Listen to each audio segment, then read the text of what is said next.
Understanding the power dynamics between sigma and beta males is not only fascinating but incredibly useful for anyone looking to navigate social interactions, whether in personal or professional life. In today's video, you will learn how these two types of individuals operate, what motivates them, and how they interact with others in ways that reveal deeper insights about power and influence. We're going to break down how the sigma and beta differ in their approach to relationships, leadership, and the way they move through the world.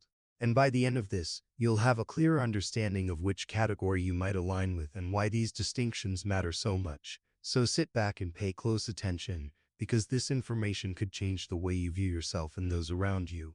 Let's start with the sigma male. The sigma is someone who operates independently. They don't follow the rules set by society or even by social groups. They march to the beat of their own drum, and that's a powerful thing. When you think about power, the sigma doesn't seek it in the traditional sense.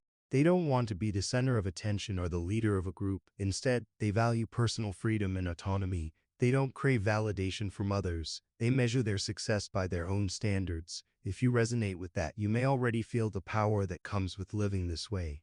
The sigma doesn't depend on the approval of others, and that in itself creates a certain type of power, because when you don't need anything from anyone, you're truly free. Now, think about how the sigma operates in social settings. The sigma male is often a quiet presence, not trying to dominate the room, but when they speak, people listen. They exude a quiet confidence, and others can sense that they don't need to impress anyone. They simply are who they are, and they are comfortable in their own skin. The sigma's power is rooted in their self-sufficiency. When you don't rely on others for validation, you create an undeniable strength. A sigma doesn't need to lead others, but their very presence commands respect. The more you understand this dynamic, the more you can apply this sense of independence to your own life. On the flip side, we have the beta male. A beta operates differently. They thrive in social settings and feel most comfortable when they're part of a group. Betas aren't as focused on independence as the sigma is. Instead, they draw their strength from relationships. From the group dynamic, the beta male often seeks approval from others and values social connection above all. In many ways, the beta embodies the power of cooperation. They understand the importance of teamwork and rely on others to reach their goals, while the sigma doesn't need validation. The beta seeks it, and that drive for connection is what fuels their actions. Think for a moment about how you relate to others. Do you prefer working with a group where collaboration and teamwork are key, or do you prefer being on your own, steering your own course? If you tend to lean more toward group activities and find strength in your relationships with others, you might resonate more with the beta archetype. The beta male's power lies in their ability to connect. They may not crave attention in the way that a sigma does, but their ability to bring people together and support those around them is a different type of power, one that is equally as valuable. So, what's the power dynamic between sigma and beta? When you compare the two, the sigma operates on their own terms, and their power is found in their independence. In contrast, the beta's power comes from social harmony, from being a valued member of a group. A sigma's power is more solitary, whereas a beta's power is collective. Think about your own life for a moment. Do you feel more powerful when you are able to operate freely on your own? Or do you find strength in your social circles, in collaborating with others to achieve a goal? Both types of power are valuable in their own right, but they function differently. One of the most important things to realize is that both the sigma and beta males have strengths that make them valuable. The sigma doesn't need to lead or follow. They simply exist as they are, and their power lies in their self-reliance. They don't rely on others to validate their worth, and because of this, they often become the silent but steady force that others look up to.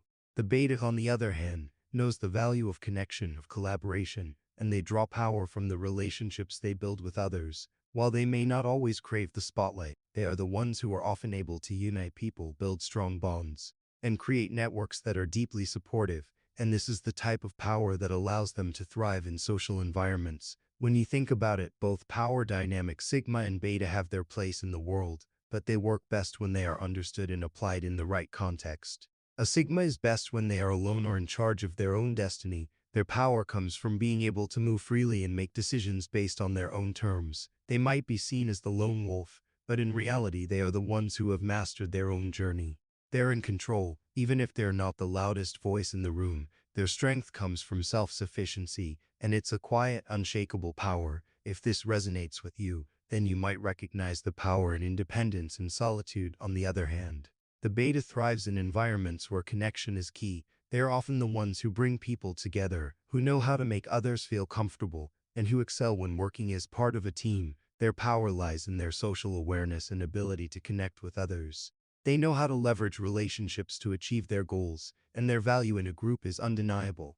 While a Sigma doesn't need the group to succeed, the Beta understands that the group can elevate them, and they are skilled at maintaining harmony and collaboration.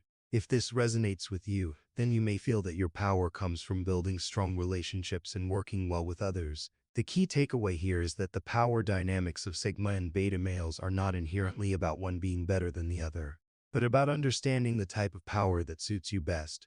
Both power dynamics come with unique strengths, and understanding them allows you to navigate your own path in life more effectively. If you find yourself drawn to one archetype over the other, then embrace it. But don't forget that you can also blend the best of both worlds. Whether you lean more Sigma or Beta, the real power comes from knowing yourself, your strengths, and how to use them to your advantage. So what do you think after listening to this? Can you identify whether you are more Sigma or Beta? Do you relate more to the quiet independence of the Sigma or the social strength of the Beta? The truth is you can embody aspects of both, but understanding your natural tendencies is the first step to mastering your own power dynamic. Don't forget to subscribe, like, and share, because in the next video you'll learn even more about how to unlock your personal power and master the dynamics that will help you succeed in life. Keep evolving, and I'll see you in the next one.